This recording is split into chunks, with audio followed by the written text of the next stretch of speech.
Heading डालो, प्रकाश का वर्ण विक्षेपण, dispersion of light, dispersion of light क्या होता है इसके बारे में बताओ थोड़ा सा। हाँ, दो चीजें होती है, एक तो होती है स्कैटरिंग, एक होती है डिस्पर्जन।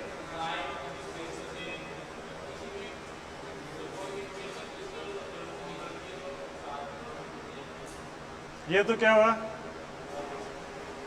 बता तू रहा है ना, क्या किसके लिए बता रहा है। फिर डिस्पर्जन क्या है,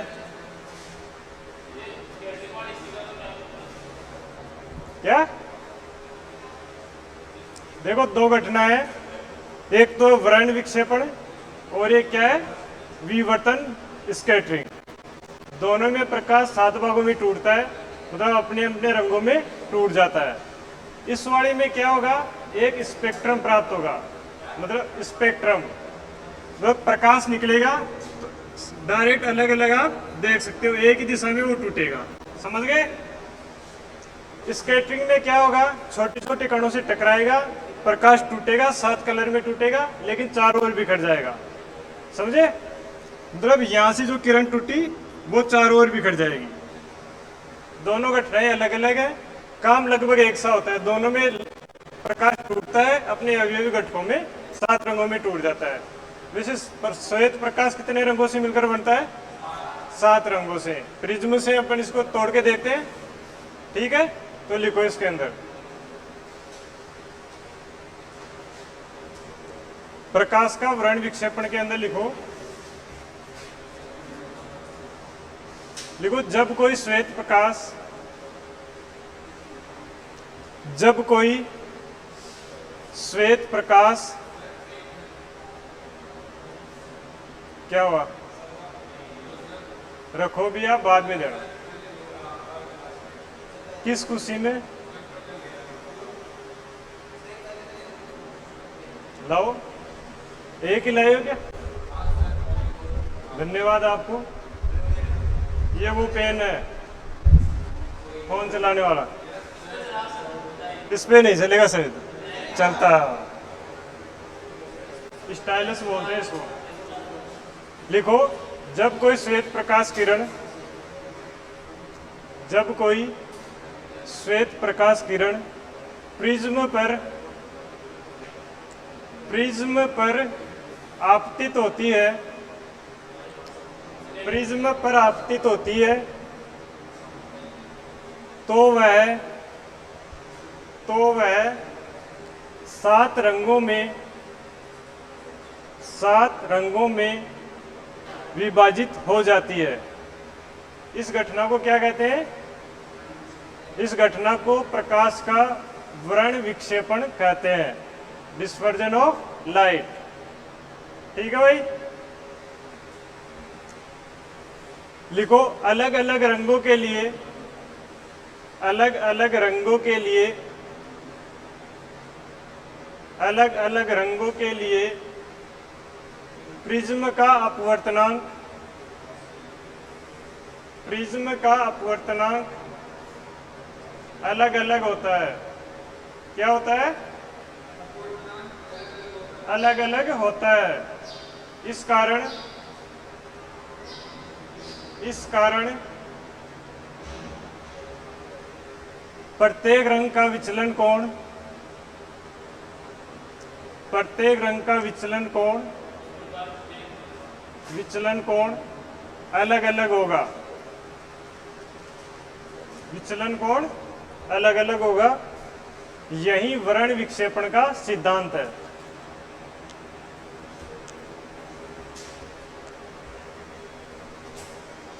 देखो, कोई प्रिज्म लेते हैं अपन,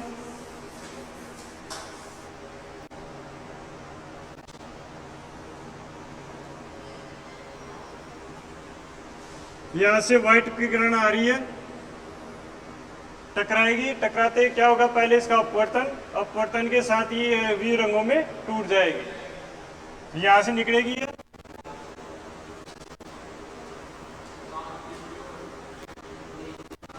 ठीक है। सबसे ज्यादा विचलन कोण किसका होगा, मैंने लिखा था विबग्योर वाला, GYO आर। तरंग दैर्घ्य किधर बढ़ रहा था? आर की तरफ। अपवर्तनांक का मान किधर बढ़ रहा था? इधर। तो यहां पर कैसे बढ़ेगा? सबसे नीचे नीचे तो कौन सा कलर आएगा? बैंगनी वाला। यहां से स्टार्ट होगा विबग्योर, GYO आर। ये वाली किरण कौन सी है? बैंगनी वाली। और ये वाली किरण कौन सी है?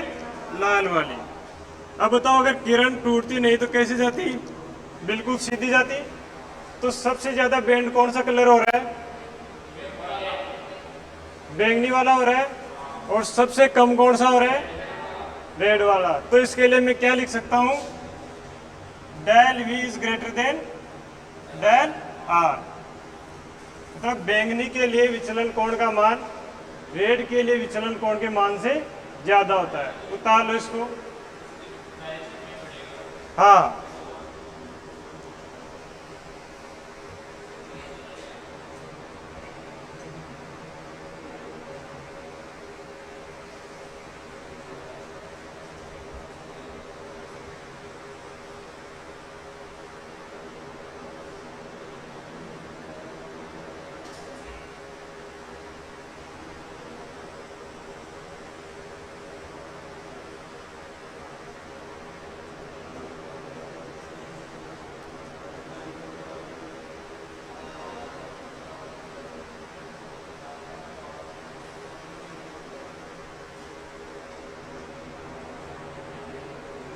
उतार लिया भाई।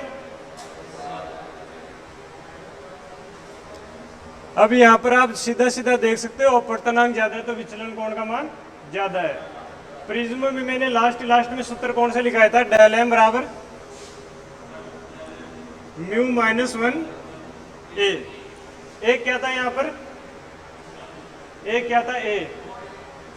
प्रिज्म कोण, ये वाला एंगल था ना भाई, आपतित सतह और परावर्तित सतह के बीच का एंगल था प्रिज्म कोण। तो यहां से देखो डेल का मान किस पे डिपेंड कर रहा है? म्यू पे और प्रिज्म कोण पर।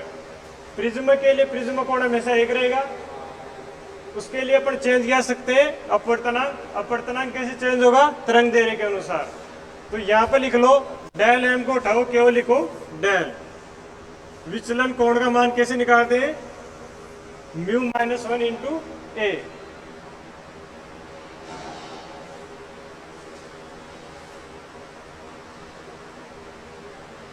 बता लिया। आगे लिखो विचलन कोण। इसी का सेकंड पार्ट है विचलन कोण।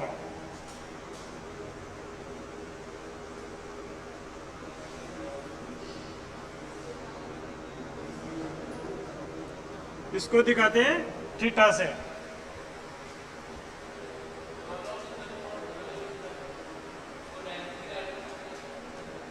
वो तो क्या था? Angle of deviation. और ये क्या है? Angle of dispersion.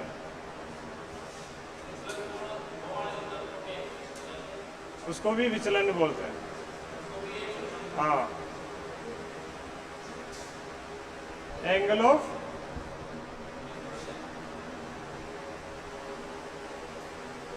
उसको विचलन बोलते हैं, इसको बोलेंगे विक्षेपण बोलेंगे। क्या आएगा इसको? विक्षेपण।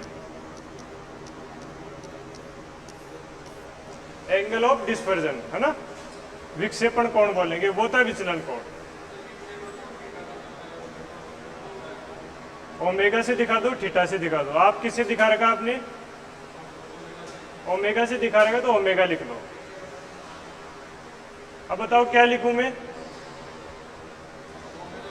फिर पावर से किससे दिखाएगा? विक्षेपण समताओ किसे दिखा रखा आपने?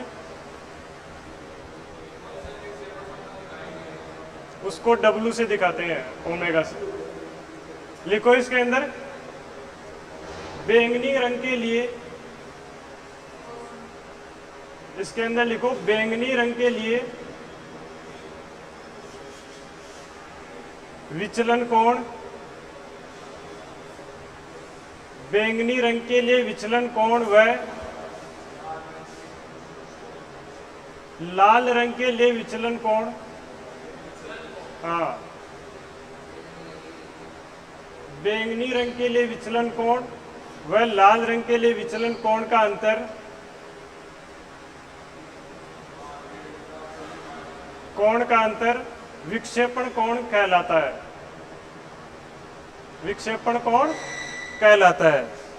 तो यहां पर थीटा बराबर क्या हो जाएगा, del V minus del are.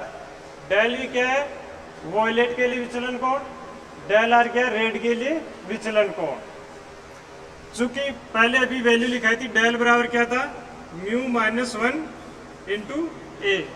यहां से अगर मैं डेल वी की वैल्यू निकालूं तो क्या आ जाएगा, mu V minus 1 into A. Del R की वैल्यू निकालूंगा तो क्या आएगा, mu R minus 1 into A.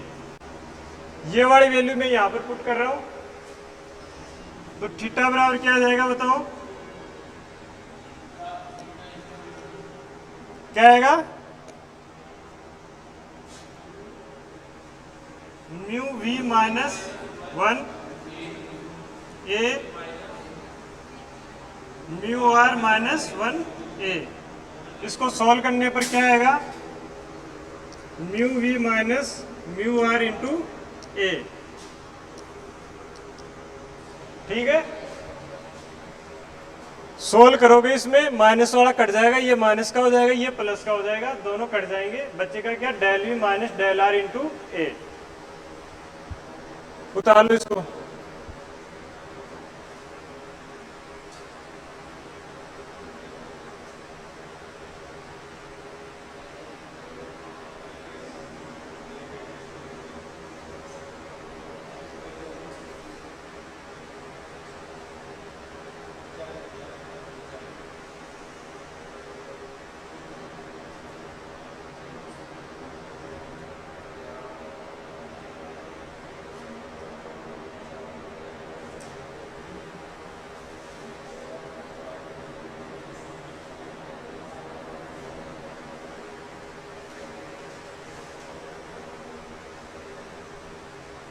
उतार लिया भाई।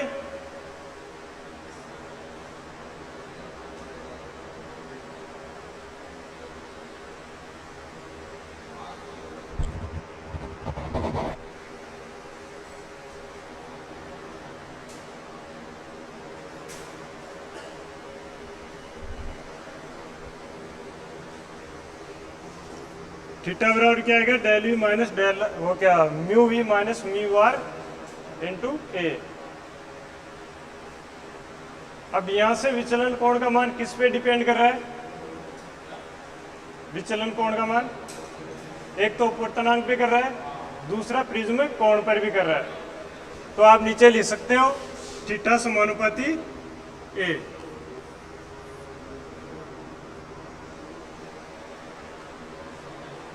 मतलब प्रिज्म कोण का मान जितना ज्यादा होगा, विचलन विक्षेपण कोण का मान उतना ही ज्यादा होगा। आगे हेडिंग डालो इसमें, विक्षेपण समता।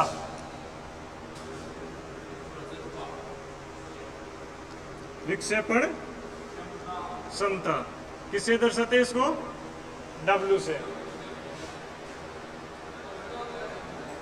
W ओमेगा कुछ भी बोल, वैसे ओमेगा फ्रीक्वेंसी वाले में यूज करते हैं उधर। लिखो इसकी परिभाषा लिखो, विक्षेपण कोण, विक्षेपण कोण व माध्य रंग, माध्य रंग कोष्टक में लिख लेना पीला रंग, माध्य रंग पीला के लिए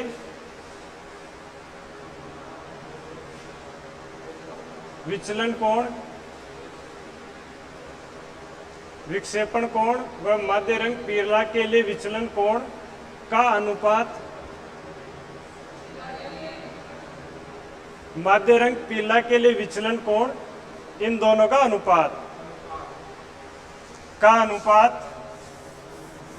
विक्षेपण क्षमता कहलाती है। W बराबर थीटा अपॉन डेल वाई।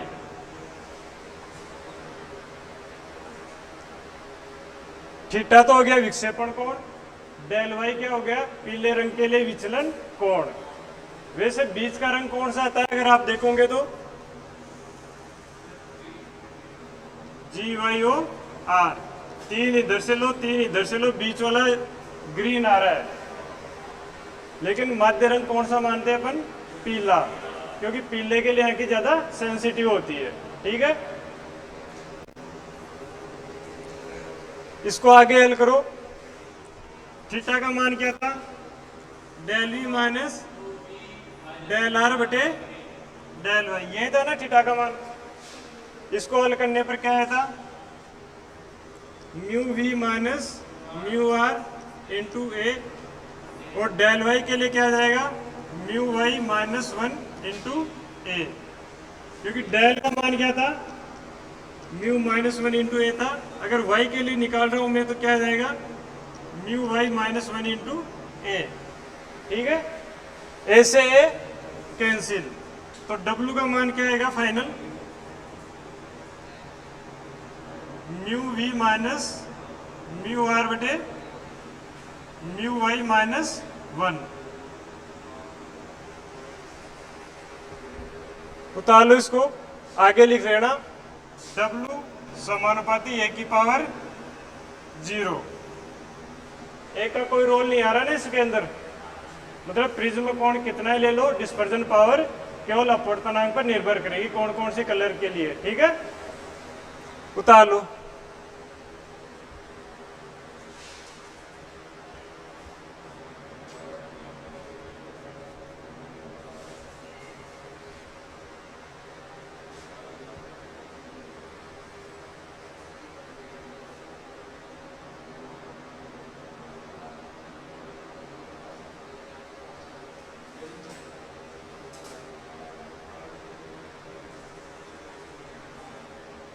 बता लिया,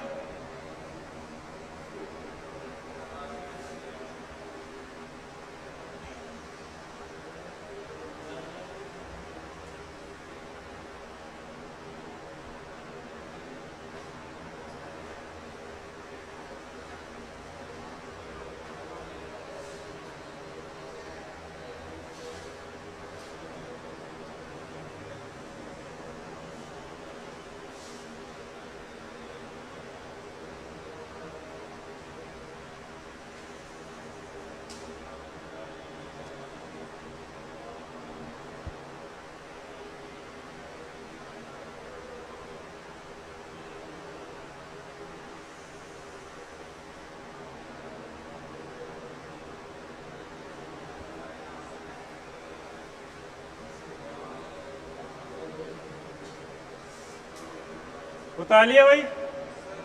हेडिंग डालो, प्रकाश का प्रकीर्णन, स्कैटरिंग ऑफ लाइट। आगे कर दूं,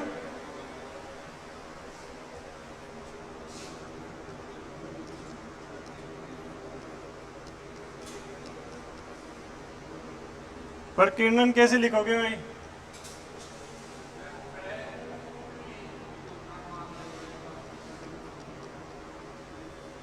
ठीक है,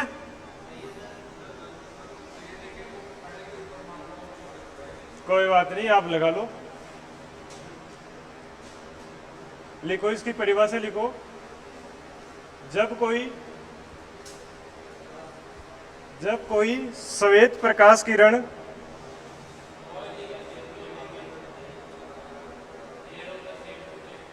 क्या होती है, अभी बताया तो था ना मैंने, स्कैटरिंग और उसके अलग अलग दिश, उसमें स्पेक्ट्रम प्राप्त होगा, इसमें बिखर जाएगा चारों ओर। हाँ, तो वही तो बता रहा हूँ, ये कण से टकरा के बिखर जाएगी। वो प्रिज्म के लिए देखते हैं हम, प्रिज्म से स्पेक्ट्रम अलग अलग देखते हैं उसका। लिखो इसके अंदर, जब कोई श्वेत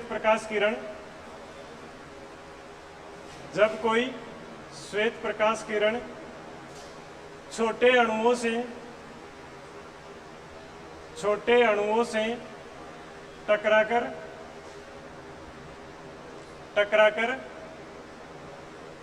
7 रंगों में बिखर जाती है।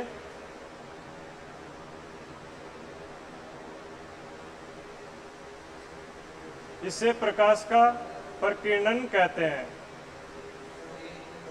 लगभग एक ही मान सकते हो, वहां पे 7 रंगों में टूट रहा था, यहाँ पर भी 7 रंगों में टूट रहा है, लेकिन यहाँ पर इरेगुलर टूटेगा, वहां पर रेगुलरली टूटेगा।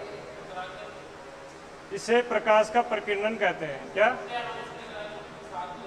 7 रंगों में बिखर जाती है। हाँ, स्कैटरिंग हो रहा है ना, ये देखना तू जाके एनसीईआरटी में ढंग से लिखो, उसी में भी ये दे रखा है। लिखो, आगे लिखो। वैज्ञानिक रेले के अनुसार,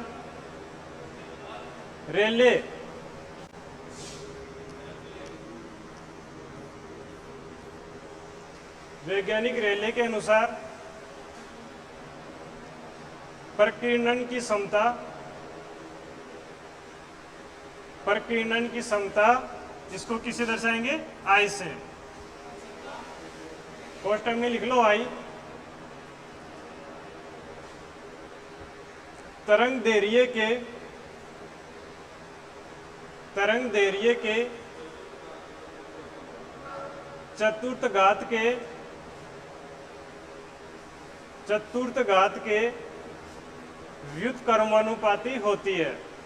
मतलब आई व्युत्क्रमानुपाती किसके हो गया? 1/λ की पावर 4। ठीक है भाई? हाँ, वेवलेंथ की पावर 4। क्या था अपना विबग्योर? लैम्डा इधर बढ़ रहा था, तो आई की वैल्यू किधर बढ़ेगी? इधर की तरफ। अगर लैम्डा का मान ज्यादा होगा तो इसका मान क्या होगा? कम होगा। समझ गए? आगे लिखो, इसके अंदर लाल रंग का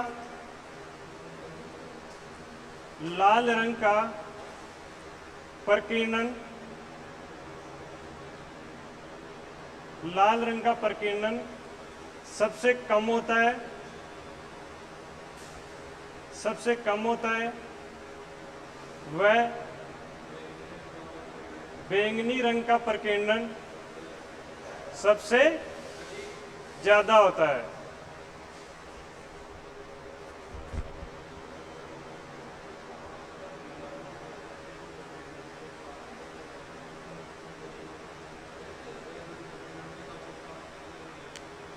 लिख लिया भाई?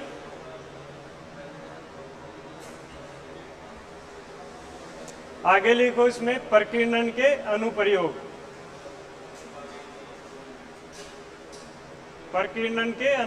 Application of scattering.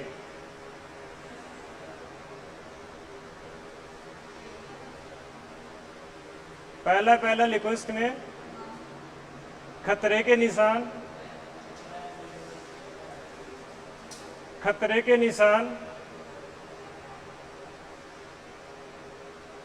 लाल रंग के होते हैं।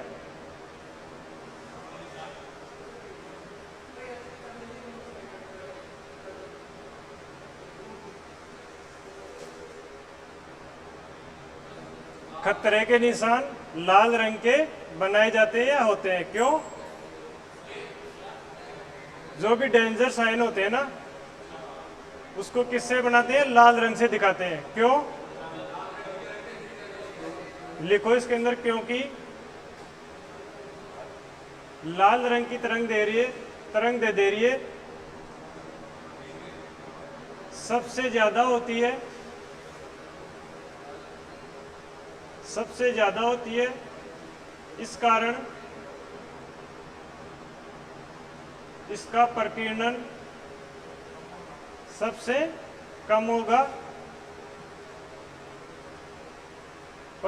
सबसे कम होगा और निशान दूर से दिखाई देंगे।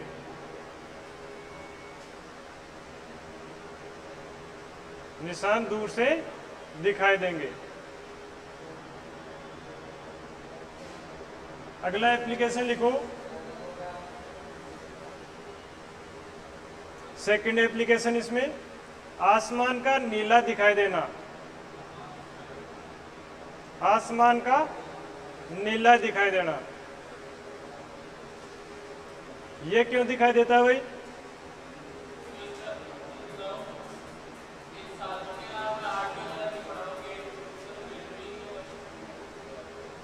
आटो कौन सा? तो वो इन्हीं के बीच में आएंगे ना, इन्हीं से मिलकर बढ़ेंगे वो। तो तरंग देरी इन्हीं के बीच में रहेगी उनकी। मतलब वॉयलेट की तरंग देरी लगभग कितनी होती है? 4000 एमस्ट्रॉन्ग होती है लगभग। और इसकी होती है 7600 या लगभग 8000 मानते हैं, इसका डबल मानते हैं इसको। अब जो और कलर आएंगे उनकी भी तो कोई तरंग देरी होगी ना।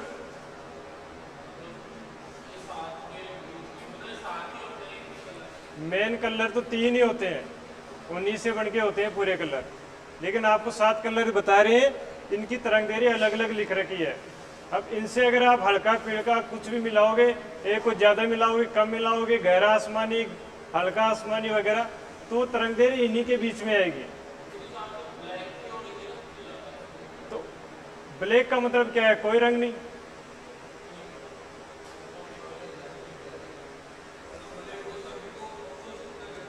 जो भी तरंग देरी होगी इन्हीं के बीच में होगी। प्रत्येक रंग की तरंग देरी होती है तो उसका स्कैटरिंग होगा।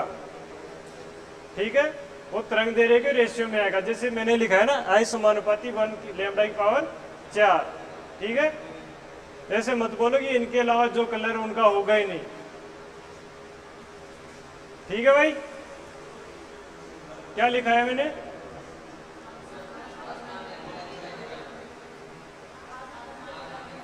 आसमान का रंग नीला दिखाई देना। क्यों दिखाई देता है? वैसे तो बैंगनी दिखना चाहिए ना, सबसे ज्यादा इसका हो रहा है वॉयलेट का। देखो जो लाइट आती है ना उसमें 7 कलर होते हैं, लेकिन जो अपनी आंख सेंसिटिव है जिसके प्रति वो कलर ज्यादा दिखेगा। तो अपनी आंखें सेंसिटिव इसकी बजाय किसके है? नीले के। इस कारण रंग कौन सा दिखाई देगा अपन को? आसमान का रंग नीला दिखाई देगा। आगे इसका तीसरा एप्लीकेशन लिखो। बादलों का रंग,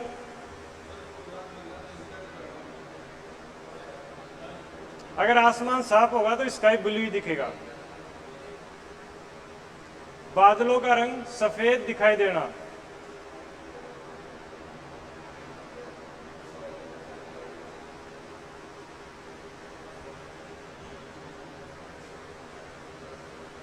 ये क्यों दिखाई देता है व्हाइट?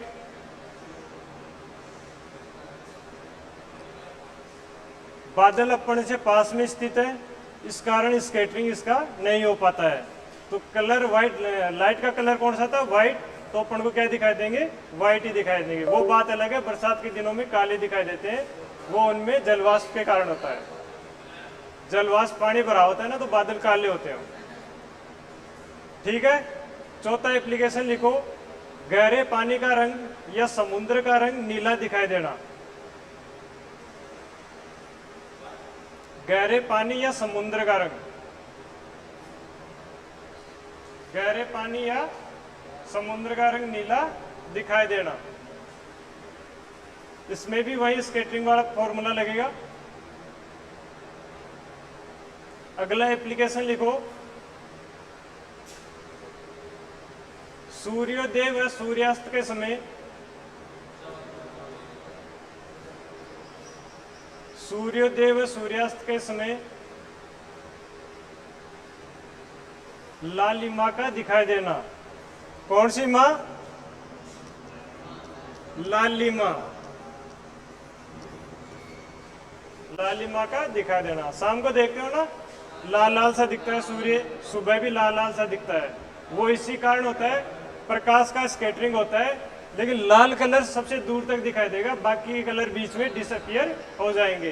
तो अपन को कौन सा कलर दिखाई देगा? केवल लाल कलर।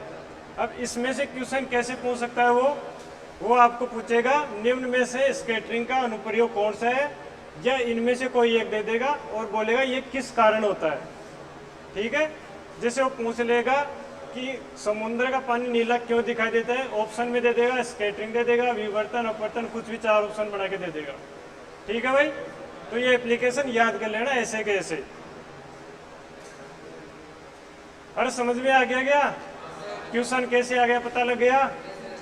मतलब एप्लीकेशन आपको याद करने हैं टॉपिक के नीचे, और जो अपने पूर्ण आंतरिक परावर्तन के भी एप्लीकेशन लिखाए थे ना, वो भी याद करने हैं। और एक एप्लीकेशन कौन सा दिखाया था अपन ने, पूर्ण आंतरिक ही थे वो। गिलास के अंदर पेंसिल का मुड़ा हुआ दिखाई देना, सिक्के का ऊपर उठा हुआ दिखाई देना, समुद्र के अंदर गोताकार को वातावरण गोल दिखाई देना, वो पूर्ण आंतरिक परावर्तन के थे। और ये किसके हैं, स्कैटरिंग के। तो यहाँ तक लगभग आपका चैप्टर पूरा होता है। आगे आते हैं उनके अनुप्रयोग। तो पहला आता है इंद्रधनुष, सूक्ष्मदर्शी लास्ट में आएगा। पहला आता है इंद्रधनुष, हेडिंग डालो रेनबो या इंद्रधनुष।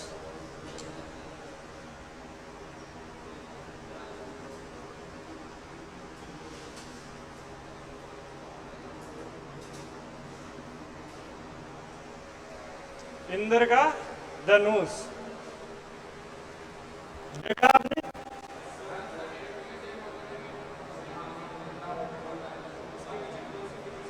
क्या होता है?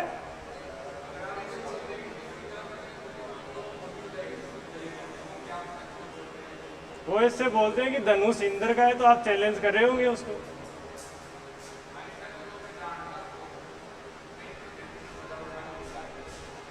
वो कुछ नहीं होता, चाहे अंगुली करो चाहे आप पैर करो, उतना ही रहेगा। इंद्रधनुष कहाँ पर बनता है, पहले तो ये बताओ कब बनता है? बरसात के दिनों में, हल्की बारिश हो तब, या बारिश होके रुक जाए उसके बाद भी दिखाई देता है। और एक आपके खेतों में भी आपने कभी देखा होगा, फुहारे चलते हैं तो देखते हुए कभी देखा है, बनता है।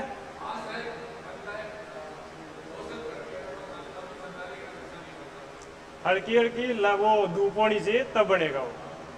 इसके लिए 2 कंडीशन होती है, एक तो जलवाष्प के अणु होनी चाहिए, जब फुहारे चलेंगे तब भी जलवाष्प रहेगी, बरसात होगी तब भी जलवाष्प रहेगी।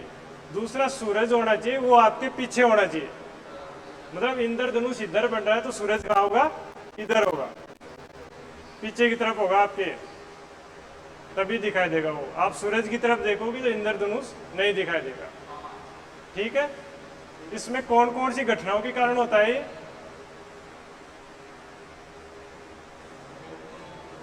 इसमें मुख्यतः 3 घटनाएं होती है। पहला होगा अपवर्तन, मतलब ये वो क्या है, ड्रॉपलेट है, पानी की बूंद है, इसके अंदर किरण आएगी, किरण अंदर जाते क्या हो गया, इसका अपवर्तन हो गया। दूसरी घटना होगी अपवर्तन होते ही किरण टूटेगी, 7 रंगों में टूटेगी, तो यहीं पर इसका क्या हो गया, डिस्पर्जन हो गया। ठीक है, अब किरण आपको दिखाई दे रही है, आप खड़े हो यहाँ पर सूर्य है, इधर किरण आई, यहाँ से टकराई, वापस इसका यहाँ पर क्या होगा, पूर्ण आंतरिक परावर्तन, और आपको 7 कलर दिखाई देगा। ठीक है, 3 घटनाएं होती है इसमें, अपवर्तन होती है, डिस्पर्जन होता है, और पूर्ण आंतरिक परावर्तन होता है। डिस्पर्जन मतलब वर्ण विक्षेपण है, जो प्रिज्म वाला पढ़ा था ना अपन ने, वो वाला। क्या? हाँ, लाइट वाइट ही होती है, इनको तोड़ते हैं तब 7 कलर की होती है, और वापस जोड़ते हैं तो वाइट हो जाती है। एक क्वेश्चन आया हुआ है आपके, बता देता हूं मैं।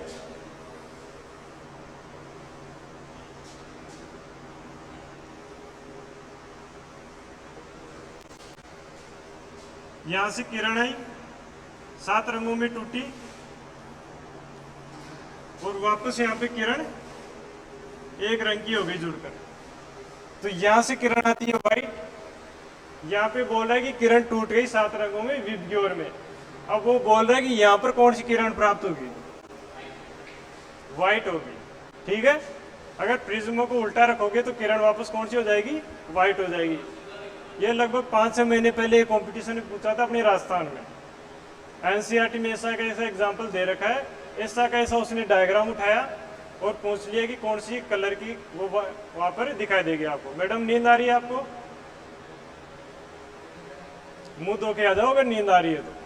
आपको बोल रहा हूं, लग रहा है मेरे को नींद आ रही है आपको। फिर तो और उनके बीच में दूरी बढ़ जाएगी, दूरी बढ़ जाएगी ना। और लाइट तो वही रहेगी, व्हाइट नहीं रहेगी, जुड़ेगी नहीं, वापस बिखरी रही है वो। प्रिज्म को उल्टा रख रहे हैं ना, तब जुड़ रही है।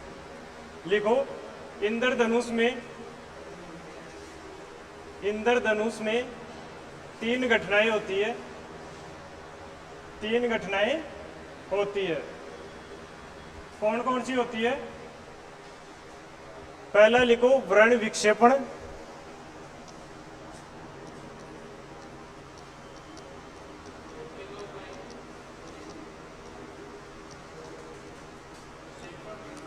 दूसरा कौन सा होगा?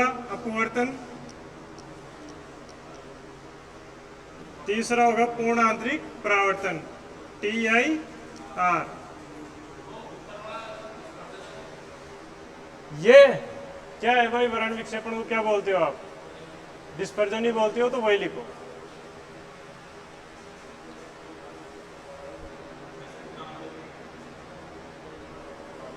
पहला है वर्ण विक्षेपण, दूसरा अपवर्तन, तीसरा पूर्ण आंतरिक परावर्तन, टोटल इंटरनल रिफ्लेक्शन। आगे लिखो, इंद्रधनुष 2 प्रकार के होते हैं। इंद्रधनुष 2 प्रकार के होते हैं। सारणी बना लो नीचे। इधर तो लिखना प्राथमिक, और इधर लिखना द्वितीयक इंद्रधनुष।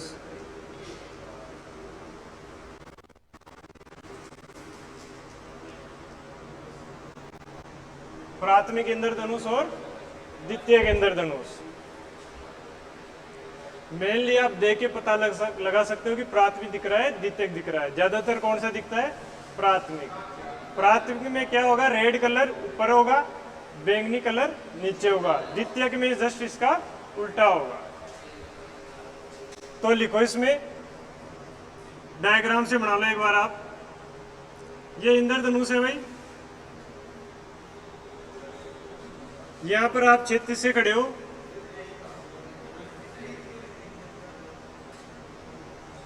ये कौन सा रंग होगा?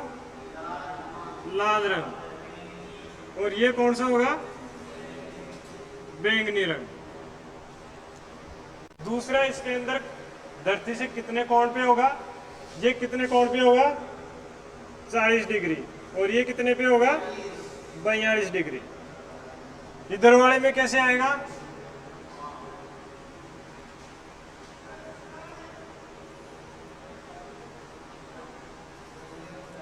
ये कौन सा रंग होगा? बैंगनी। और ये कौन सा होगा? लाल। नीचे वाला एंगल कितने का बनेगा? 50 का। और ऊपर वाला 53 का। उतार लो दोनों को।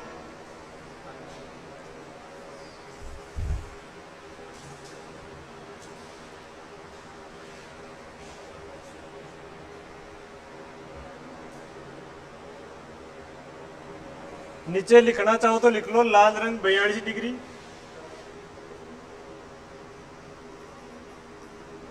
और बैंगनी रंग 40 डिग्री। इधर कौन सा आ जाएगा? लाल रंग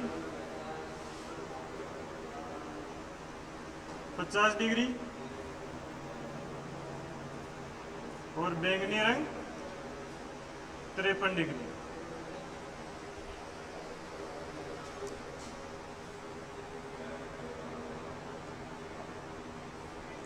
कोणीय विस्थापन कितना होगा इसमें? 2 डिग्री। और इधर कितना होगा कोणीय विस्थापन?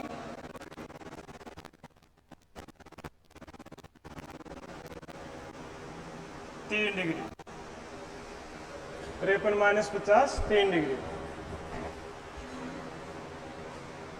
कोणीय विस्थापन को कोणीय चौड़ाई से भी बोलते हैं, मतलब कितना चौड़ा है। कोणीय चौड़ाई लिख दो या कोणीय विस्थापन लिख दो।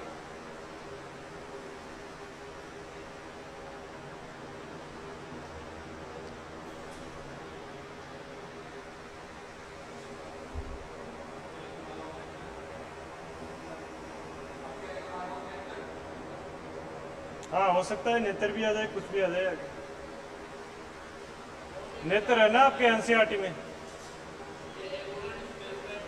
एंगुलर डिस्प्लेसमेंट या एंगुलर विड्थ, कोणीय चौड़ाई भी बोलते हैं इसको। नीचे लिख लो, या कोणीय चौड़ाई, या चौड़ाई मतलब ये कितना चौड़ा बन रहा है 2 डिग्री, और वो कितना 3 डिग्री। ज्यादा चौड़ा कौन सा बन रहा है, द्वितीयक।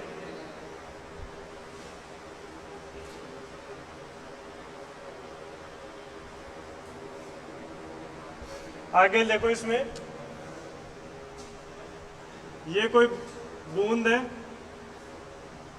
यहां से प्रकाश की किरण आई, 2 भागों में टूटेगी ये, एक मानता हूं मैं रेड है और एक मानता हूं मैं ब्लू, वो क्या बैंगनी है। यहां से इसका क्या होगा टोटल, और ये ऐसे जाएगी।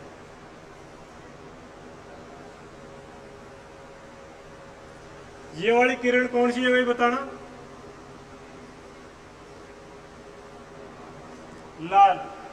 प्रिज्म से ऊपरी ऊपर किरण कौन सी आ रही थी, लाल वाली। सबसे नीचे कौन सी थी, बैंगनी। तो ये लाल वाली किरण यहां से आई, और ये कौन सी है, रेड, और ये कौन सी है, वॉयलेट। रेड कितना बना रहा था यहां पर, रेड बना रहा था 42, और ये कितना होगा 40। इस वाले में कैसा बनेगा,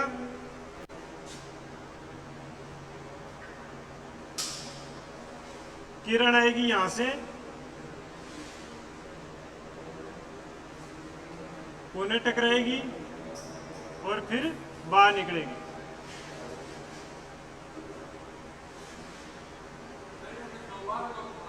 हाँ थोड़ा सा डायग्राम को ठीक बना लो, ये 90 पे आ गया वापस।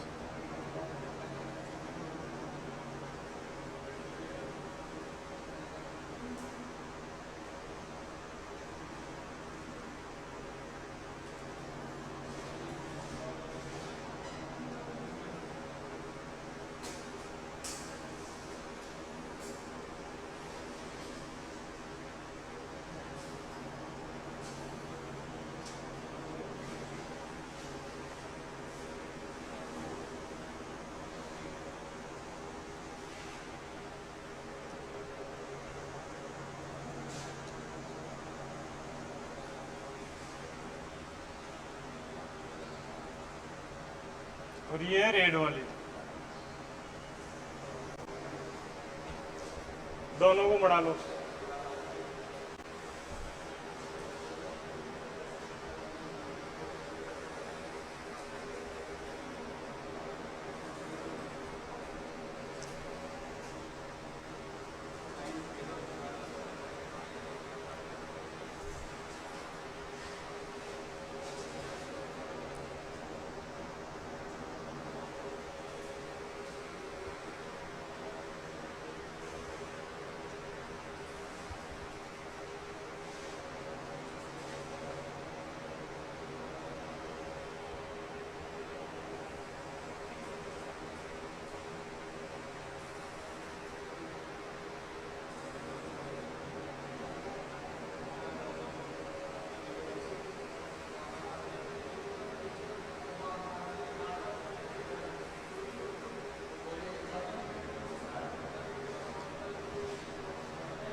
अगर जिंदगी में आगे बढ़ना है तो कॉम्प्रोमाइज करना सीखो, छोटी छोटी बातों पर झगड़ो मत।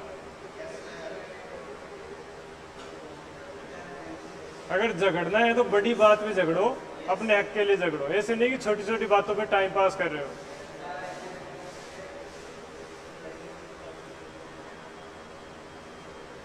छोटी छोटी बातों को इग्नोर करके आगे बढ़ता रहोगे। लिखो इसके अंदर। इसमें पहले कौन सी घटना हो रही है? अपवर्तन होगा पहले, फिर क्या हो रहा है? वर्ण विक्षेपण,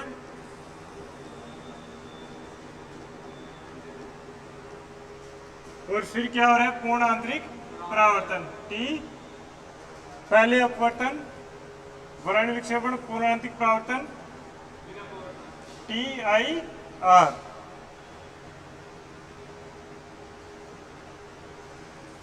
और फिर क्या हो गया? अपवर्तन हो गया। ठीक है भाई, अपवर्तन हुआ, वर्ण विक्षेपण हुआ, TIR हुआ, फिर क्या हो गया? अपवर्तन हो गया। और उस वाली में क्या होगा? TIR कितनी बार होगा? वहां पर 2 बार TIR होगा। हो रहा है ना?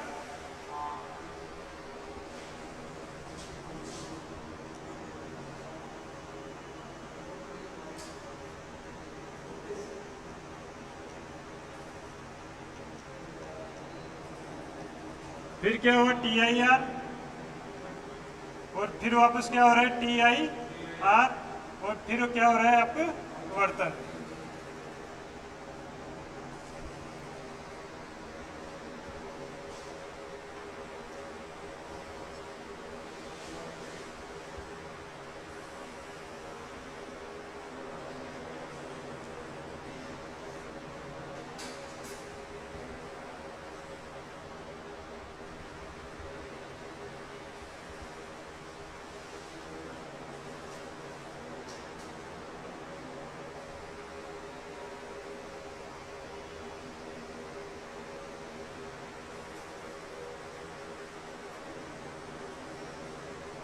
उठा लिया? इसके नीचे लिख लो 2 बार अपवर्तन व 1 बार TIR होता है। इसमें 2 बार अपवर्तन व 1 बार TIR होता है।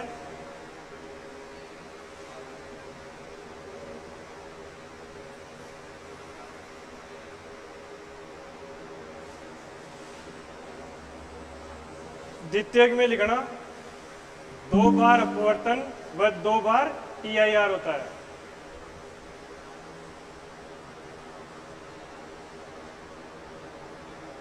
दो बार अपवर्तन व 2 बार TIR होता है।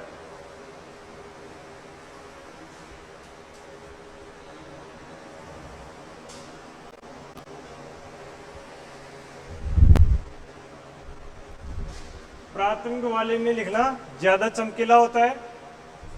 प्राथमिक, हाँ।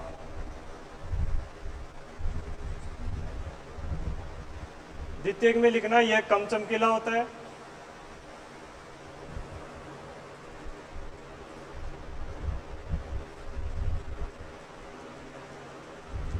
प्राथमिक में लिखना यह द्वितीयक के नीचे बनता है।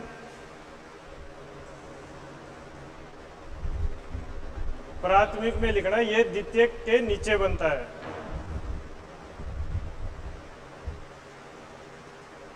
और द्वितीयक में लिखना यह प्राथमिक के ऊपर बनता है।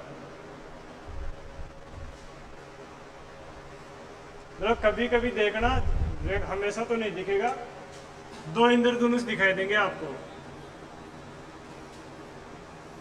जस्ट इसके ऊपर होता है लेकिन हल्का होता है।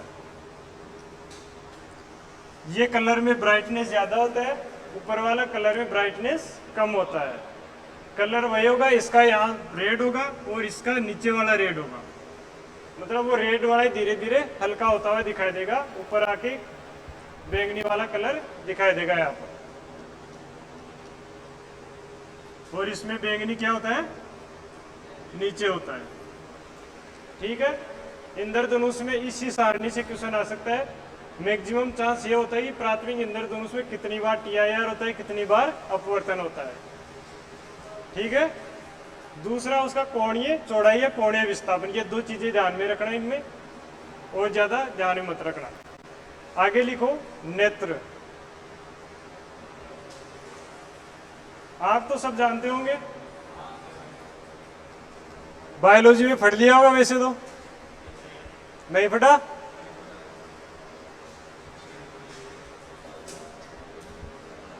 अपनी अपनी आंख निकाल के उसका चित्र बनाओ। अपनी अपनी आंख निकाल के उसका चित्र बनाओ।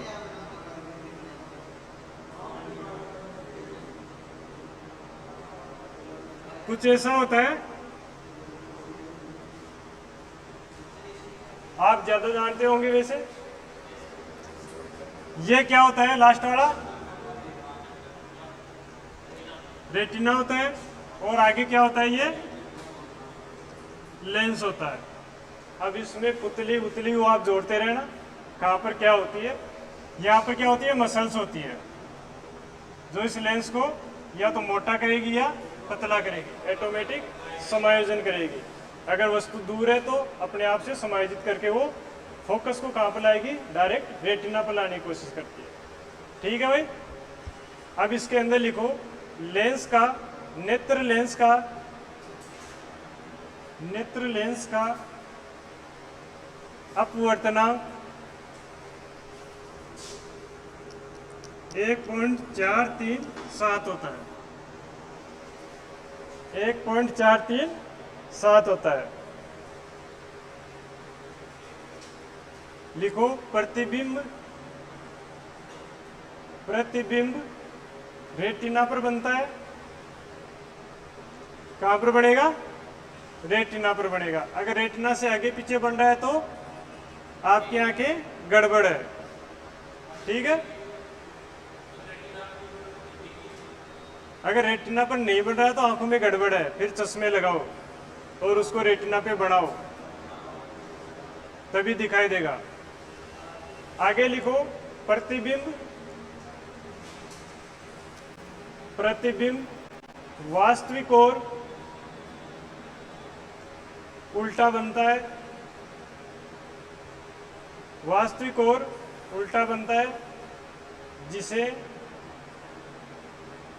जिसे ब्रेन की सहायता से, ब्रेन की सहायता से सीधा देख पाते हैं।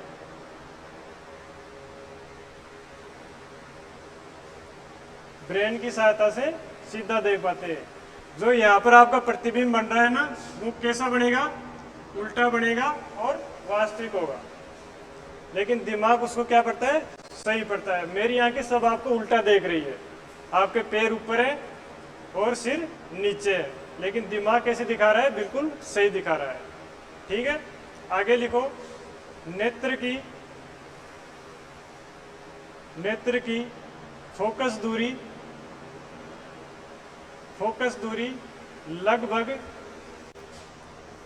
लगभग 2.5 सेंटीमीटर होती है।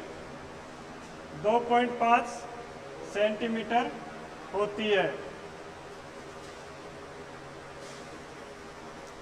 यहाँ पर आगे लिखो यहाँ लेंस की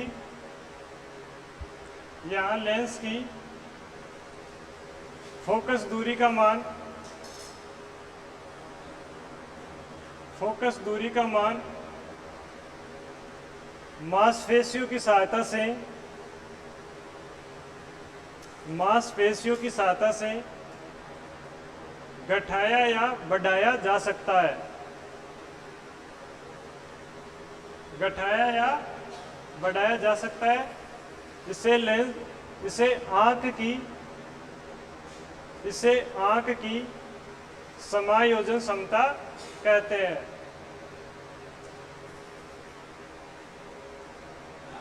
समायोजन, एडजस्टमेंट पावर।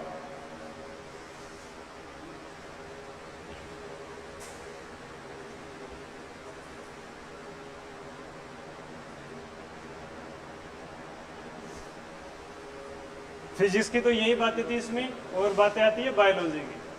अब आपके नेत्र दोष भी दे रखे हैं, तो लिखो नेत्र दोष।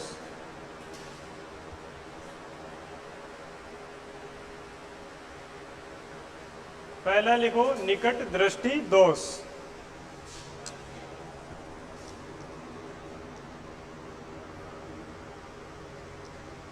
निकट दृष्टि दोष क्या होता है? ये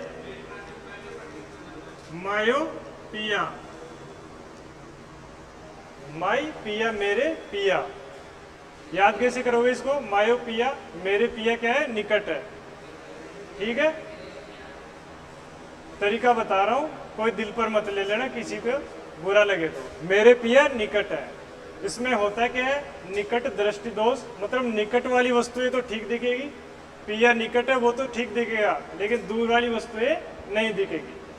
ठीक है भाई, नाम है निकट दृष्टि दोष। पढ़ने से ऐसे लग रहा है कि निकट की दृष्टि खराब है, लेकिन होती क्या है? दूर की दृष्टि खराब होती है। लिखो, इसमें निकट की वस्तु स्पष्ट दिखाई देती है,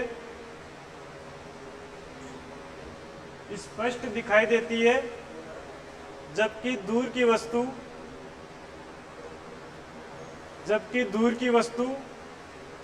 अस्पष्ट दिखाई देती है।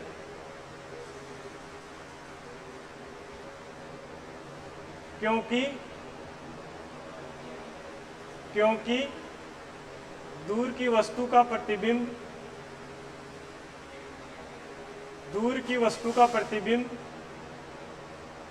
रेटिना से पहले बन जाता है।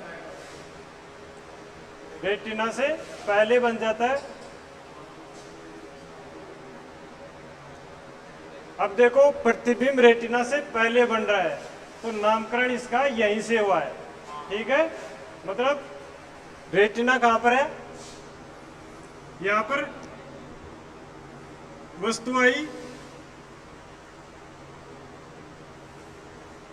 प्रतिबिंब बन गया कहां पर?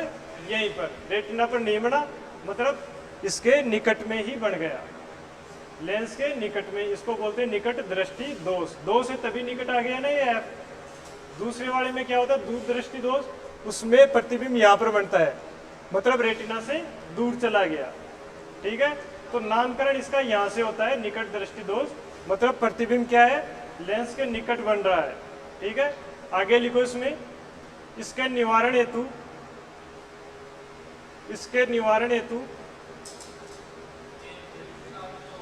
अवतल लेंस का प्रयोग करते हैं। कॉनकेव निवारण हेतु, इसको दूर करने के लिए, इसके निवारण हेतु अवतल लेंस का उपयोग करते हैं। अब अवतल लेंस क्या करेगा? ये वाली किरणें यहीं पर आकर फोकसित हो रही है, इनको थोड़ा सा आगे भेजेगा। मतलब अगर मैं यहाँ पर ये लगा देता हूँ अवतल लेंस, तो यहाँ से किरण कहाँ जाएगी? थोड़ा सा दूर जाएगी, और बढ़ेगा प्रतिबिंब कहाँ पर? यहाँ पर बढ़ेगा। अब इसको एक वर्ड से याद कर लेना, नाम है अनिल। अवतल लेंस है निकट दृष्टि दोष के लिए।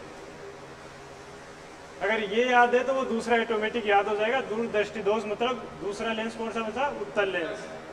ये ट्रिक दो जगह काम आती है, आपके केमिस्ट्री में भी काम आती है। अम्ल नीले को लाल करते हैं, होता है ना, अम्ल नीले को लाल करते हैं। और यहाँ पर क्या है? अवतल लेंस निकट दृष्टि दोष को दूर करता है। ठीक है, लिख लो साइड में इसको, अनिल से लिख लो, ए के नीचे लिख लो अवतल लेंस, और यह है निकट दृष्टि दोष।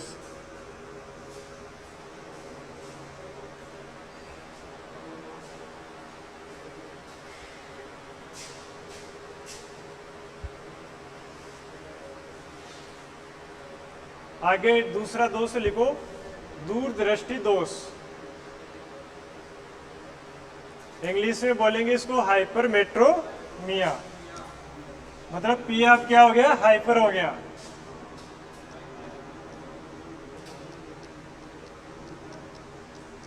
पिया हाइपर होते कहां चला गया? दूर चला गया। ठीक है, कभी कभी हिंदी वाले ध्यान देना, वो इंग्लिश में लिखे देता है। निकट दृष्टि दोष को हिंदी में लिखे देगा मायोपिया, हिंदी में से लिख देगा डायरेक्ट मायोपिया, और इंग्लिश में इसका ट्रांसलेशन मिलेगा मायोपिया। आप निकट दूर ढूंढते रह जाओगे, वहां पर नहीं मिलेगा, तो ये नाम याद रखना साथ में। मायोपिया भी ध्यान रखना किसको बोलते हैं, हाइपरमेट्रोपिया भी ध्यान रखना किसको बोलते हैं, ठीक है। हाँ ऐसे लिख देता है वो मायोपिया। मायोपिया दोष के अंदर, या मायोपिया को कैसे दूर किया जाता है, इंग्लिश में भी मायोपिया को मायोपिया लिख देगा, ठीक है। लिखो दूरदृष्टि दोष में, इसमें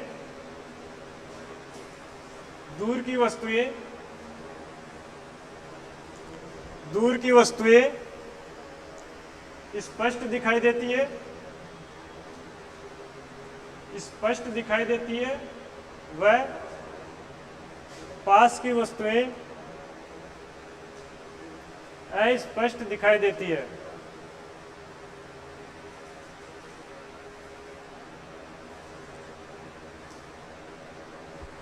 इसका प्रतिबिंब कहां बनेगा,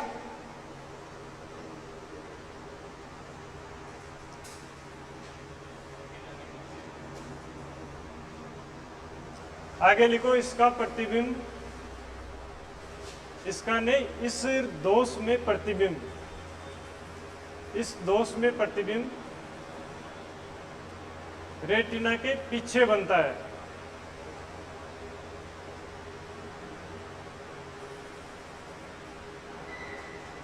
रेटिना के पीछे बनता है।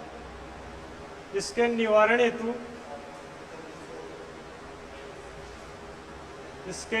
हेतु उत्तल लेंस का प्रयोग करते हैं। कौन सा लेंस लगेगा भाई, उत्तल लेंस। अगर ये प्रतिबिंब रेटिना से बाहर जा रहा है तो मैं यहाँ पर एक उत्तल लेंस रखूंगा जो इन किरणों को क्या करेगा, वापस कन्वर्जिंग करेगा, एक जगह इकट्ठा करेगा और फोकस बिंदु कहाँ पर ला जाएगा, रेटिना पर। प्रतिबिंब कहाँ बनेगा, रेटिना पर बनेगा, ठीक है। आगे दोष लिखो, आगे कौन सा आता है, अबिंदुकता। लिखो अबिंदुकता। अबिंदुकता एस्टिमेजिम होता है।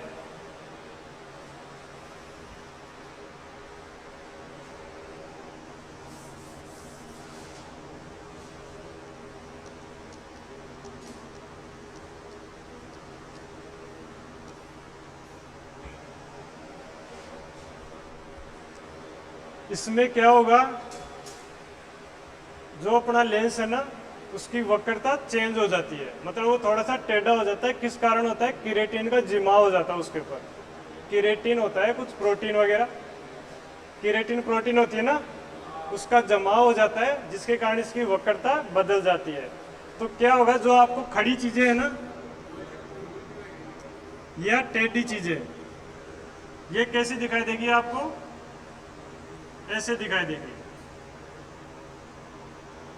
मतलब बिल्कुल सीधी नहीं दिखाई देगी, जैसे देखेगी जैसे वो चल रही है, चलते हुए दिखती है ना वक्री है, वो वक्री दिखाई देगी। लिखो यह दोष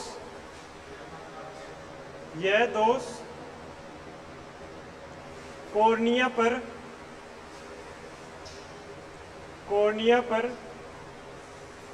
केराटिन प्रोटीन हाँ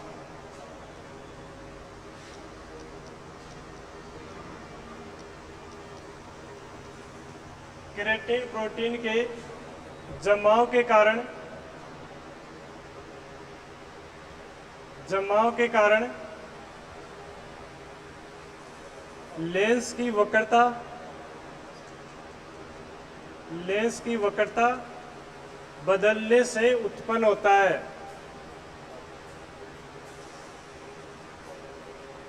लेंस की वक्रता बदलने से उत्पन्न होता है। लिखो इससे पीड़ित व्यक्ति को ऊर्ध्वाधर हॉरिजॉन्टल ऊर्ध्वाधर व क्षैतिज। ऊर्ध्वाधर तो क्या होता है, वर्टिकल होता है। एक तो रेखाएं खड़ी होती है, एक टेढ़ी होती है। वर्टिकल खड़ी होती है, हॉरिजॉन्टल टेढ़ी होती है। तो लिखो इसमें व्यक्ति को ऊर्ध्वाधर व क्षैतिज रेखाएं, क्षैतिज मतलब horizontal, vertical and horizontal lines. ऊर्ध्वाधर व क्षैतिज रेखाएं स्पष्ट दिखाई नहीं देती, स्पष्ट दिखाई नहीं देती। पैराग्राफ चेंज करके लिखना, इस दोष के निवारण हेतु, इस दोष के निवारण हेतु बेलनाकार लेंस का, बेलनाकार लेंस का उपयोग करते हैं। बेलनाकार आपके नहीं है सिलेबस में, ऐसा होता है, ये सिलेंड्रिकल होता है। अगर आप आंखों को चेक कराओ तो वो देखता है कि आपकी सिलेंड्रिकल है या नहीं, है ना। CLY कुछ ऐसा लिखे देता है वो अगर सिलेंड्रिकल होता, ठीक है ना। आगे लिखो जरा दृष्टि दोष, जरा दृष्टि दोष प्रेसफोबिया, कुछ क्या होता है?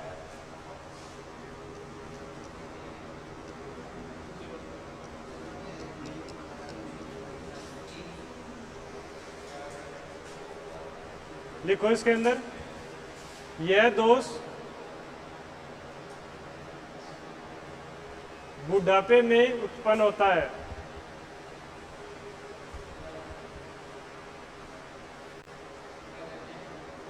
उत्पन्न होता है, ज्यादातर बुढ़ापे में होता है। इसमें न तो पास की, न तो पास की और न ही दूर की वस्तु स्पष्ट दिखाई देती है। न तो पास की दिखाई देगी, न ही दूर की। यह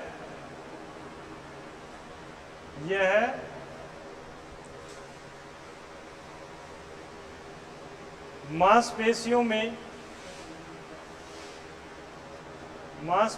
में समायोजन न होने की वजह से, समायोजन न होने की वजह से उत्पन्न होता है।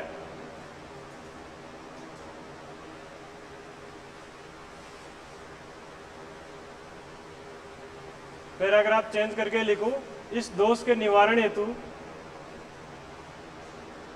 इस दोष के निवारण हेतु डिफोक्सी लेंस, बाइफोकल लेंस, डिफोक्सी लेंस का उपयोग किया जाता है।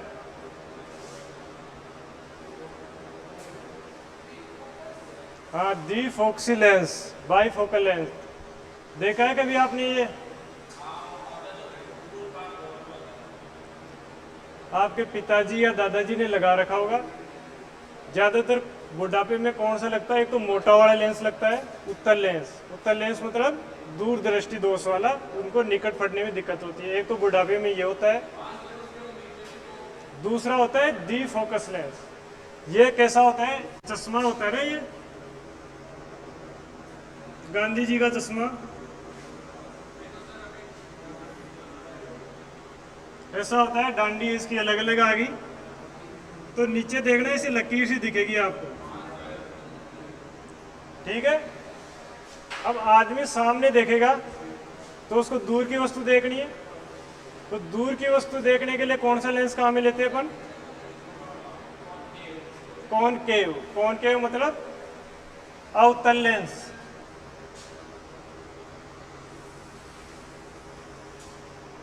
तो इसमें ऊपर कौन सा होता है? अवतल लेंस। और पास की फड़नी है तो कौन सा देते हैं? उत्तल लेंस। तो नीचे लेंस कौन सा होता है इसमें? उत्तल लेंस।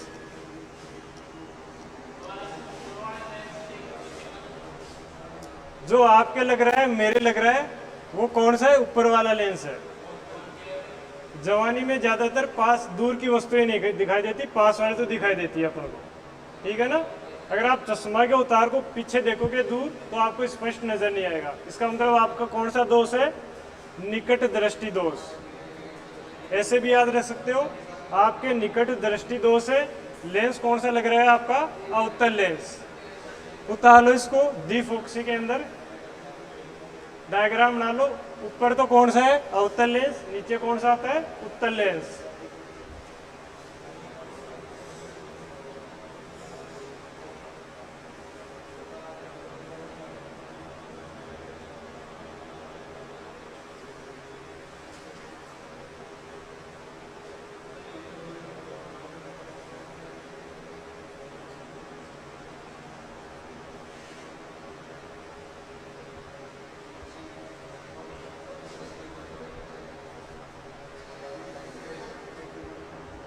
कितने हो गए दोस्त,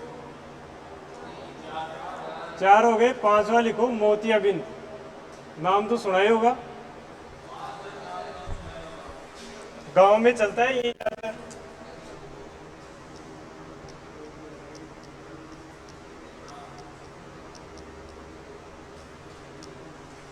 मोतियाबिंद क्या होता है इसके अंदर,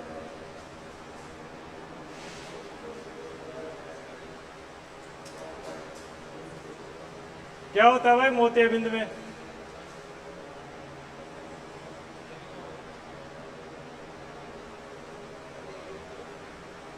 लिखो इसके अंदर, इस दोष के अंदर लेंस धुंधला हो जाता है।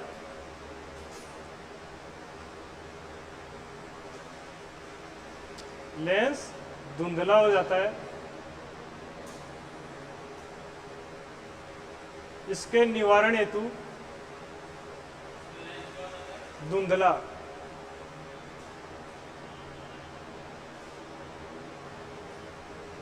इसके निवारण हेतु लेंस का प्रत्यारोपण करते हैं, दूसरा लेंस डालते हैं। लेंस प्रत्यारोपण होता है इसमें।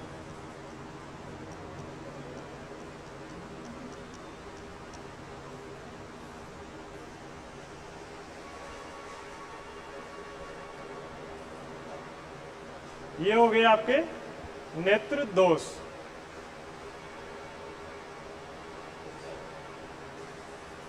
अब इसके नीचे नोट डालो, 1-2 बातें नोट करो।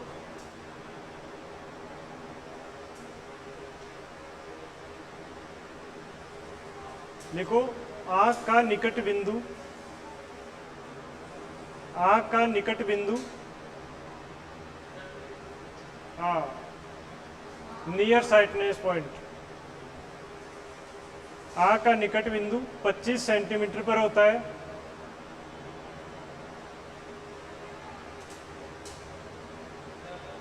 पच्चीस सेंटीमीटर, 25 सेंटीमीटर। बच्चों में ही है, छोटे बच्चों में ही है।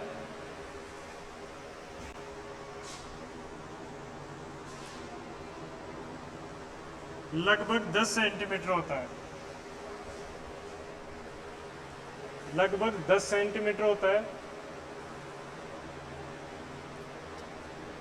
वृद्धावस्था में,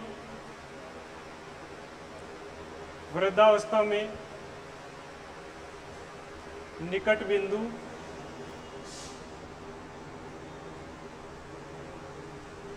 लगभग 200 सेंटीमीटर हो जाता है, लगभग 200 सेंटीमीटर हो जाता है।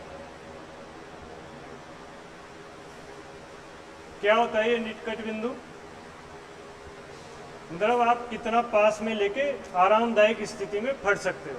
ठीक है, अगर मैं इसको बिल्कुल पास में लाऊंगा तो आंखों पर जोर पड़ेगा। तो आपके लिए निकट बिंदु होना चाहिए 25 सेंटीमीटर। 25 सेंटीमीटर से अगर आप निकट फटोगे तो आंखों पर जोर पड़ेगा, आंखें खराब होगी। बच्चों में पावर होती है ज़्यादा, तो वो 10 सेंटीमीटर दूरी पर भी फट सकते हैं। बच्चों को देखना कभी कभी वो पास में लाकर फटते हैं, अगर आप उनसे किताब छीनोगे तो पास में लेकर फटने स्टार्ट कर देते हैं। बड़े बुढ़े आदमियों को देखना अखबारों कैसे पढ़ते हैं, वो दूर ले जाकर पढ़ते हैं, पास में उनको साफ नहीं दिखाई देता। वो लगभग 200 सेंटीमीटर की दूरी मेंटेन करना चाहते हैं। ठीक है, अगर इस 200 को 25 सेंटीमीटर पे लाना चाह रहे हो तो कौन सा लेंस काम में लोगे आप, उत्तल लेंस। मोटे वाला लेंस नहीं आता है क्या, अरे बुढ़ापे में आपके दादी के कौन सा लेंस लग रखा है? उनका चश्मा देखना, ये वाला लेंस है मोटे वाला, बीच में से तो मोटा होगा, किनारों पे पतला होगा, ठीक है। और इस लेंस से आप कपड़े भी जला सकते हो धूप के अंदर, ये तो किया होगा आपने कभी। कागज भी जला सकते हो, कपड़े भी जला सकते हो, क्योंकि ये किरणों को एक जगह क्या करता है, फोकसित करता है, ठीक है ना।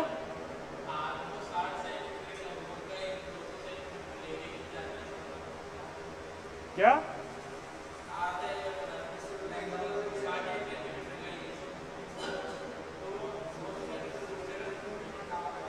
थोड़ी गर्दन पीछे कर लेगा, ऐसे फट लेगा, क्या दिक्कत है? लगभग बोल रहा हूं मैं, कम ज्यादा भी हो सकता है, एक्यूरेट नहीं बताई। न एक्यूरेट बच्चों में होती है, न एक्यूरेट अपन में होती है। अपन लगभग मानते हैं 25 सेंटीमीटर, न्यूमेरिकल को सोल्व करने के लिए भी कितना मानेंगे, 25 सेंटीमीटर, समझ गए हो ना। निकट बिंदु कितना मानोगे, 25 सेंटीमीटर।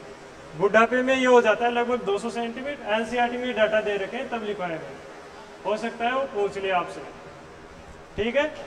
अब एक न्यूमेरिकल करो इस पर।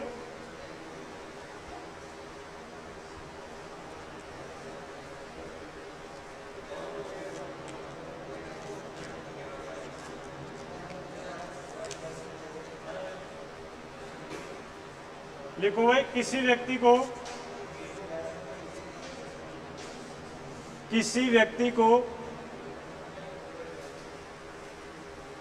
50 सेंटीमीटर से नजदीक 50 सेंटीमीटर से नजदीक स्पष्ट दिखाई नहीं देता, स्पष्ट दिखाई नहीं देता, तो व्यक्ति के चश्मे का नंबर बताओ।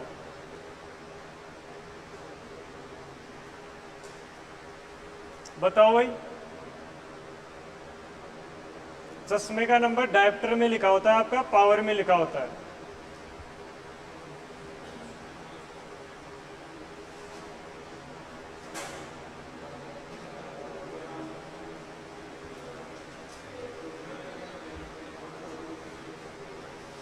क्या हुआ? मतलब उसको 50 सेंटीमीटर से पास वाला नहीं दिखा दे रहा, दूर वाला अच्छा दिखा दे रहा उसको।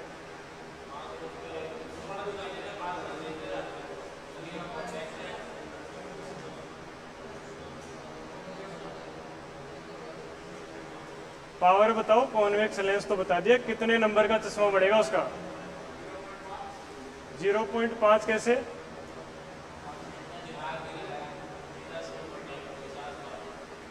इतना इजी तो नहीं आता कि सीधा 50 करो, वो करो। देखो इनको कैसे सोल्व करते हैं, एक बार देख लो। एक क्वेश्चन देख लो, अगला क्वेश्चन आप करना, देख लेना भाई, समझ लेना एक बार।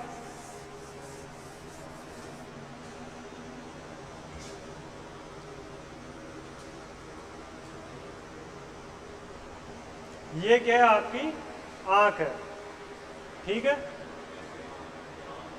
आंख है आपकी, इधर खड़ा हूं मैं ऐसे, ये मेरी आंख है, ऐसे मान लो।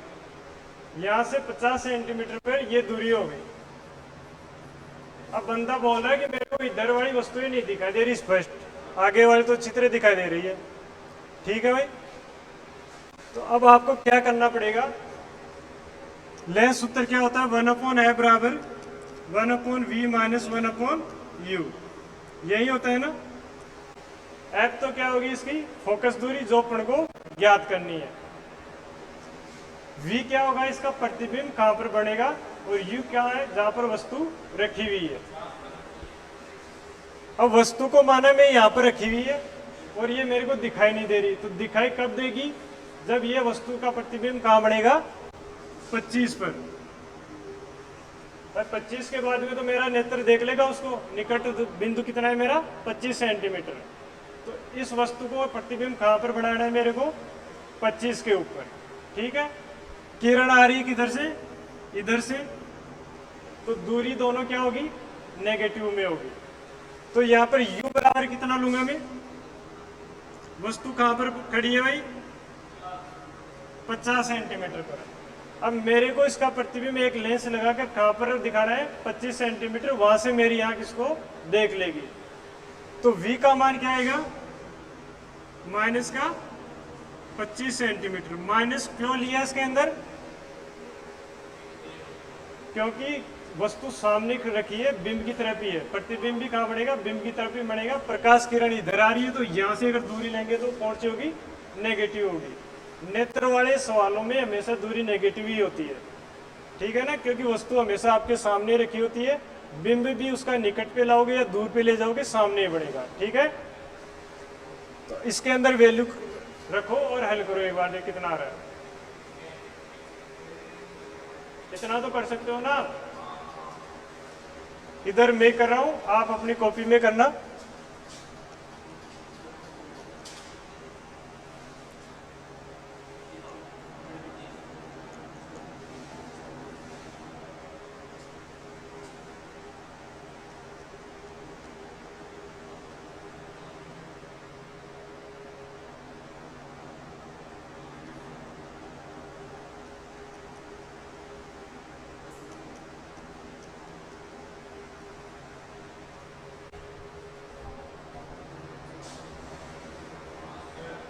क्या है भाई,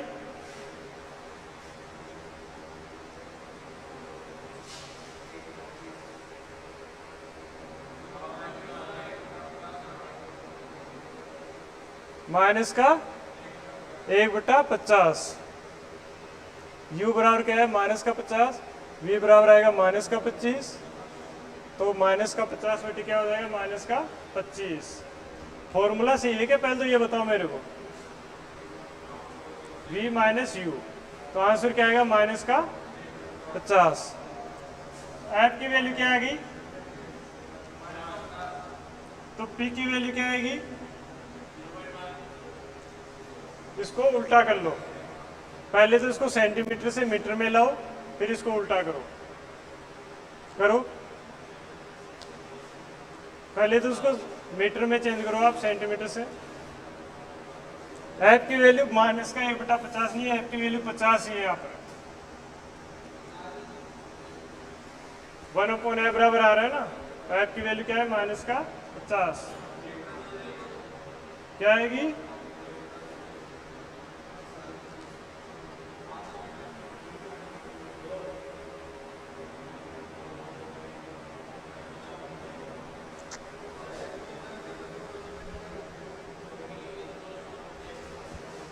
मैंने क्वेश्चन में क्या दिखाया था, इधर वाली नहीं दिख रही है, इधर वाली नहीं दिख रही। 50 से पास की नहीं दिखाई दे रही। एक बार पढ़ो भाई, मेरे को ये गलत लग रहा है इसका आंसर। 50 से दूर लिखाया था या नजदीक लिखाया था, नजदीक लिखाया था, तो फिर आंसर गलत जा रहा है आपका। अपन क्या माने कि 25 पे दिखाई देगी, जबकि 25 पे तो वो बोला दिखाई नहीं दे रही उसको।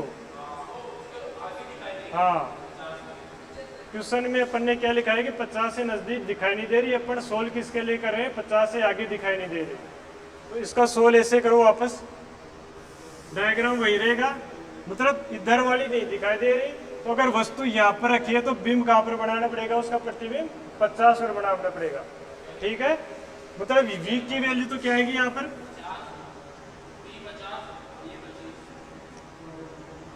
और v कितना आएगा, 50 आएगा। मतलब यहाँ वाली वस्तु का प्रतिबिंब, लेंस का काम क्या रहेगा, यहाँ वाली को यहाँ पर दिखाएगा, फिर यहाँ से तो उसको दिख रहा है, दिखा नहीं रहा, यहाँ से इधर नहीं दिख रहा ना। अरे एक बार दोबारा समझ लो, पूरे जो पहले वाला कंसेप्ट बताया था ना, वो नेक्स्ट क्वेश्चन के लिए बताया था। मैं बोल रहा हूँ कि इसको इधर वाली वस्तु नहीं दिखाई दे रही, 50 सेंटीमीटर से आगे वाली वस्तु है, इसको दिखाई दे रही है। अगर यहाँ पे वस्तु है वो तो इसको दिखाई देगी स्पष्ट, लेकिन अगर यहाँ वाली वस्तु है वो उसको दिखाई नहीं देगी। 25 से नज़दीक तो स्वस्थ को भी नहीं दिखाई दे रही, इसको भी नहीं दिखाई दे रही। तो मैं मान रहा हूँ कि वस्तु यहाँ पर रखी है 25 पर, तो मेरे को ऐसा लेंस लगाना पड़ेगा कि उसका प्रतिबिंब कहाँ बढ़े, 50 पर, ठीक है भाई। 50 से आगे तो वो देख लेगा, मतलब इधर तो वो देख ही रहा है ना। अगर यहाँ वाली वस्तु का प्रतिबिंब मैं यहाँ पर बना दूँ तो यहाँ से वो आराम से उसको देख सकता है। तो बिंब की स्थिति कहाँ पर ले रहा हूं मैं 25 सेंटीमीटर, प्रतिबिंब की स्थिति कहाँ ले रहा हूं मैं 50 सेंटीमीटर। यू क्या है माइनस का 25, वी क्या है माइनस का 50। अब उसी फॉर्मूले में हल करो इसको। 1/a बराबर 1/v माइनस 1/u, क्योंकि इसकी पावर आएगी पॉजिटिव में, आंसर आ रहा था अपने नेगेटिव में, वहां से पकड़ में आ गए कि कुछ ना कुछ गलती हो रही है। इसका मान रखो माइनस का 1/25, 1/50, यूवी का मान 50 है। हल करो इसको आगे। माइनस का 1/50 प्लस का 1/25, एलसीएम लो इसका। माइनस का 25 प्लस का 50 बटे 25 गुणा 50, 25 गुणा 50, ऊपर बचेगा 25, 25 से 25 कैंसिल होगा, तो 1/f की वैल्यू क्या आएगी यहाँ पर 1/50, एफ की वैल्यू कितनी आएगी 50 सेंटीमीटर। अब इसको मीटर में चेंज करूंगा तो क्या हो जाएगी एफ बराबर 0.5 मीटर। सेंटीमीटर को मीटर में चेंज किया मतलब 100 का भाग देना पड़ेगा आपको। यहाँ से पावर क्या आएगी इसकी, P बराबर क्या होता है 1/f, तो 1/0.5 कितना आ जाएगा 2 प्लस में 2 सेंटीमीटर लगाओगे इसके। पावर के क्या लगता है डायोप्टर लगता है, मतलब कौन सा लेंस लगाना पड़ेगा +2 पावर वाला लेंस लगाना। अब प्लस कौन सी लेंस की पावर थी कॉन्वेक्स की, उत्तल लेंस की थी ना, उत्तल लेंस आपको यूज करना है यहाँ पर।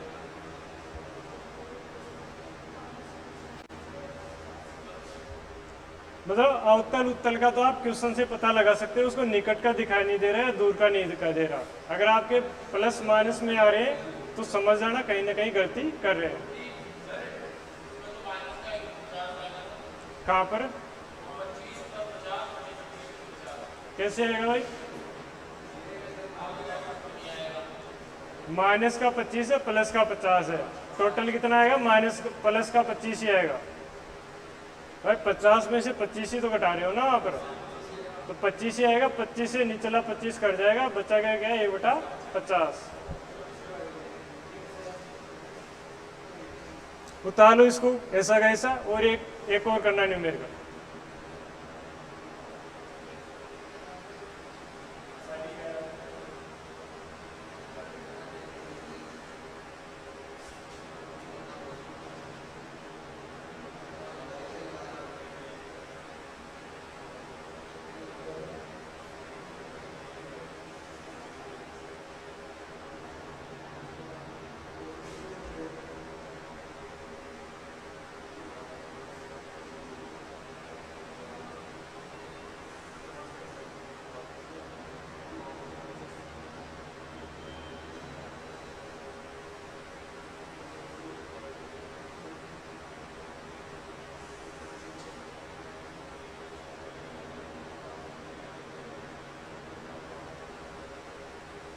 उतार लिया भाई।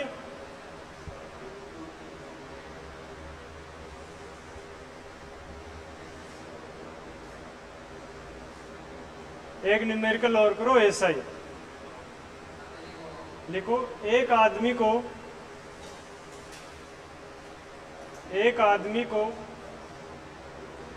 100 सेंटीमीटर, एक आदमी को 100 सेंटीमीटर से अधिक दूरी वाली वस्तुएं, एक आदमी को 100 सेंटीमीटर से अधिक दूरी वाली वस्तुएं स्पष्ट दिखाई नहीं देती, स्पष्ट दिखाई नहीं देती, तो उसके चश्मे का नंबर क्या होगा।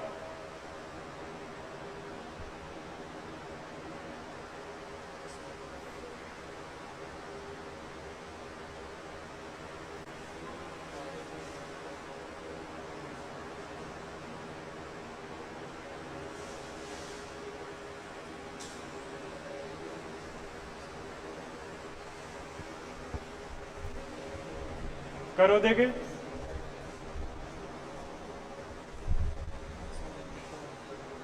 अब की बार उसको 100 से दूर वाली दिखाई नहीं दे रही, पहले क्या था 50 से नजदीक वाली नहीं थी।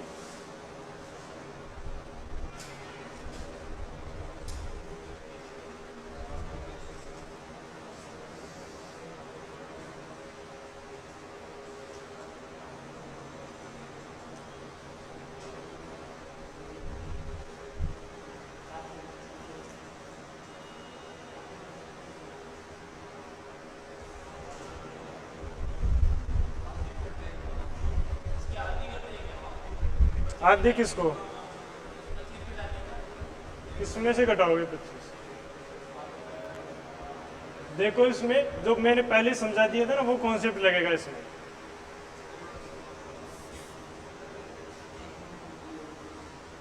ये आपकी आंख है, ये माना 100 सेंटीमीटर यहां पर आ गई। अब ये क्या बोल रहा है देख लो इधर एक बार समझ लो। इसको इधर वाली वस्तु ही दिखाई नहीं दे रही, इससे इधर वाली इसको दिखाई दे रही, यानी इसकी आंख कहां तक काम कर रही है 100 सेंटीमीटर। पहले वाले में क्या था, इधर वाली नहीं दिखाई दे रही थी, 50 से आगे वाली दिखाई दे रही थी। इसमें क्या किया था अपन ने, इस वस्तु का प्रतिबिंब यहाँ पर बनाया था, यहाँ से वो देख रहा था। और इसमें क्या करेंगे, इधर वाली नहीं दिखाई दे रही तो इधर जो वस्तु है उसका प्रतिबिंब मैं कहाँ पर बनाऊंगा, 100 पर। 100 सेंटीमीटर तक दिखाई दे रहा है ना उसको, 100 ही लिखवाया ना मैंने, 100 तक तो दिखाई दे रहा है। 100 से बाद में तो उसकी आंखें फट लेगी, 100 से आगे वाली नहीं दिख रही, मतलब इधर कितनी दूर तक, अनंत तक, इससे आगे उसको दिखाई नहीं दे रहा। तो माना कि मेरा बिंब कहाँ पर रखा है, वस्तु कहाँ रखी है, अनंत पर। उसका प्रतिबिंब कहाँ बनाना है मेरे को, 100 सेंटीमीटर पर। ठीक है, तो यहाँ पर u का मान तो क्या हो जाएगा, अनंत। भाई u का मान अनंत ले रहा हूं मैं, आगे तक कहीं भी इसको स्पष्ट नहीं दिखाई दे रहा। अब अनंत वाली का प्रतिबिंब कहाँ बनाऊंगा मैं, 100 सेंटीमीटर पर। तो v का मान कितना हो जाएगा यहाँ पर, माइनस का 100 सेंटीमीटर। अब रखो, हल करो, क्या है, करो एक बार, जो भी आएगा प्लस का माइनस का देख लो।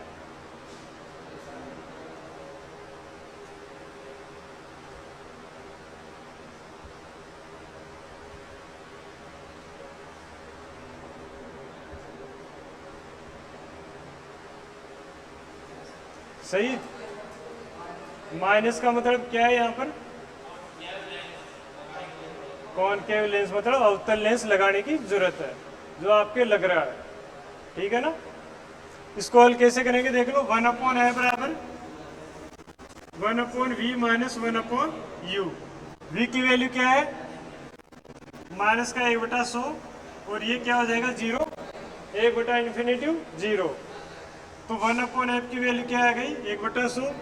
तो यहाँ से f बराबर क्या आ गया, माइनस का 100 सेंटीमीटर, या f बराबर लिख सकता हूँ मैं माइनस का 1 मीटर।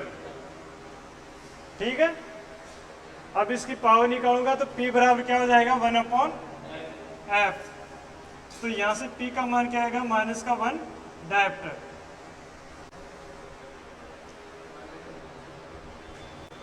ठीक है,